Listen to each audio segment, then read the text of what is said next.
So I said, hey, hey, I said, hey, hey, I said, hey.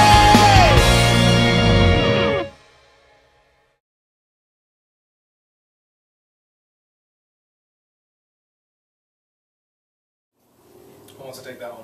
Who is built to be broken? Well, there's two meanings. There's like a symbolic meaning that we kind of actually scripted over the years, and honestly, the band name really came from a song.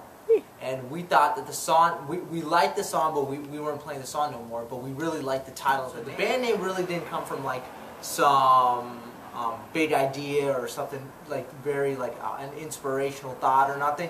We've transcribed it now over the years. I remember specifically having that song "Built to Be Broken," which was really, really old. And I remember us going, "Oh man, we love this title. It's such a cool name." We were like, "Let's call it the name of the band." What we've taken it for is I think society nowadays really places a lot of value in being perfect, right? And part of perfection is being independent. We've matured with the name, we've matured with that title, and as we look at it now, I think it's really, man, if that's the idea, then we're built to be broken. If the idea is to be independent and in independence is freedom, then really I think we've discovered that, man, we are built as humans to be broken, to be like in need of others, in need of completion, in need of wholeness. And wholeness is not something you can gather by yourself. Dude, you just blew me away with that. Now I learned something about the band too. We love music. You know, we're a band that we're guys that love music and are totally into that. And we love kind of doing what we were made to do, right? As opposed to just doing something that is maybe status quo or is expected based upon maybe some cultural stigma or social status or things like that. I know a huge passion, probably one of the largest passions of mine is people. Like I love getting to pour into people and getting to talk to them and see what's going on in their life and just offer insight or be given insight myself. Or I think one of the most enjoyable things in my life is just being able to love. The desire that I have is to be able to stretch out outside these boundaries, and also like, you know, just to really impact a community or a people or a people group or something like that. I definitely feel like God has something good for us, that we're really gonna like kind of like be instrumental into doing something big. Now I don't know what that is, because you know my desire is like to do a million different things. You know, helping out people in like small villages in my native country, where I really want to go back to, which is India. Because obviously there's tons of stuff that you feel like one of the reasons why we're put together is for a specific purpose, and it's not just to like just jam out on a stage and really get people excited. I think as we're developing as people and also as a band, that purpose is slowly being unraveled. I've always wanted to do something that actually mattered. I've always wanted to like not have a normal life. I always thought I was going to do something big, and I just never knew what that was. And this came through in '03, and then a couple years ago I was like, man, we're actually sounding like pretty decent here. Maybe we can actually do something with it. So I guess for me, it's like my passion is actually to find something that actually does matter, that has a lasting effect to it. And this definitely does. I mean, not just in like the secular realm, in terms of just music and playing music and composition and stuff like that, but also on that spiritual realm, you know, because you can really affect people just the way you live. So I guess my passion is just to, you know, just to do something different, to not be normal.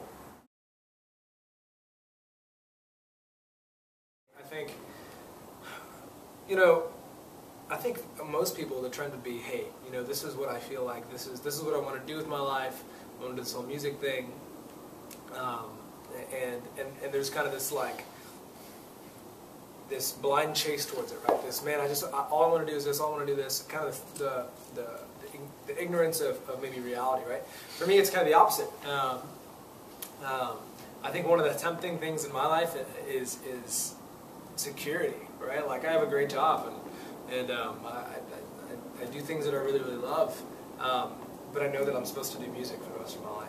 And as much as most people be like, what, are you serious? Like, I one hand, like it's kind of tempting. It's kind of tempting just to be like, well, you know what, man, I'll just settle for mediocrity. I'll settle for just doing what I'm supposed to do with my life, or doing what I'm doing right now with my life, you know, and having like this pseudo time frame.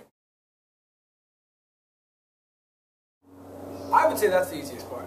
You know, this is something we love to do. The second we have an idea, it's really easy. Just get gung-ho about it, mash it out. It might take a week or two or a year, but for the most part, we nail it. You know.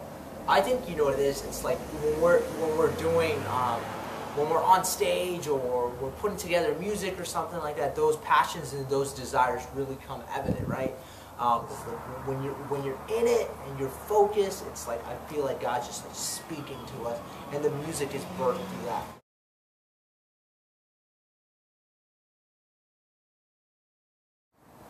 Carry around salt. Iodine. No, what do you get? Iodine is sodium. Whatever. I think that question is simple, but it's hard. Simple and hard. That's just, man, just stay with Jesus. I think like a lot of times the temptation is, oh man, we're really, really busy. Let me push that time later. Oh man, we're really, really this, or it's really, really that. I think, you know, in every season of life, whether you are just working a job 40 hours a week, or you are Coldplay, touring all the time, the time is the same. Like you still have 24 hours in a day. You still have things you're going to need to do. And when someone says, man, I'm really busy in life right now, it's kind of not really the case, because you're always going to be that busy for the entire minute of your life. So I think for me, man, like how to stay salty is to be with Jesus. There are times in your life where the temptation is going to be, well, I know that in a couple weeks I'm going to be less busy, right? But that's really not the case. Because as you start to make those changes and say, hey man, you know what, like, let me not spend some QT with Jesus. Let me not like, let me scale back on this. Eventually it's going to become a pattern. And you're going to spend no time and no QT and things like that. So honestly, in my opinion, man, the key to staying salty is to get it in with Jesus and to make sure it's a scheduled, like, well, maybe not necessarily scheduled, but a purposeful, like, intentional thing where you're like, no, every day I need time to hang out with Dad and make it happen. I think for 2012, and one desire and like one way to stay salty is to force myself to be uncomfortable. Because when you start getting too comfortable, that's when you start losing your saltiness, right? So force myself into uncomfortable conversations with people, maybe sharing my faith, or also pouring into their lives, and you know, really like being the arms and feet of Jesus. I think, you know, it's actually, like Tony was saying, it's a mixture of all that. Like, because QT with Jesus doesn't necessarily mean like devotional time, 30 minutes a day, 365. It could be that. But it could also be like going out and serving the poor downtown. For me, it's my motorcycle a lot of times. Like I'll just go out on long rides and just spend time with Jesus. And so it's not it doesn't have to be, just like, you know, I love what Tom was saying earlier, man. I don't want to be normal. I don't want to be the typical, right? It's a good song, I mean that. But I think relationship, good relationship with anyone, with friends, with anything, which is all models, which should be models of our relationship with God, right? So relationship with God, good relationship, is one that isn't stagnant. It's not one, you're not going to be in a very great marriage if the only time you spend with your wife is an exact 2 hours every morning, or an exact 1 hour every morning. You know, it gets boring, right? So it's times where you're like, man, let's just go on a ride today. Man, let's just go to the park today. Man, let's go skimboarding today. Man, let's go do this. Okay, let's spend 30 minutes and just talk, right? So just like, I think sometimes there's a tendency, even in my heart, like to say, man, you know, let me just do the same things every day.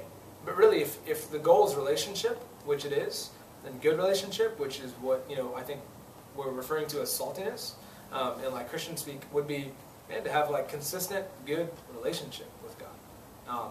So to not be normal, to not be complacent, to not like do the same things every day, but to just hang out with God.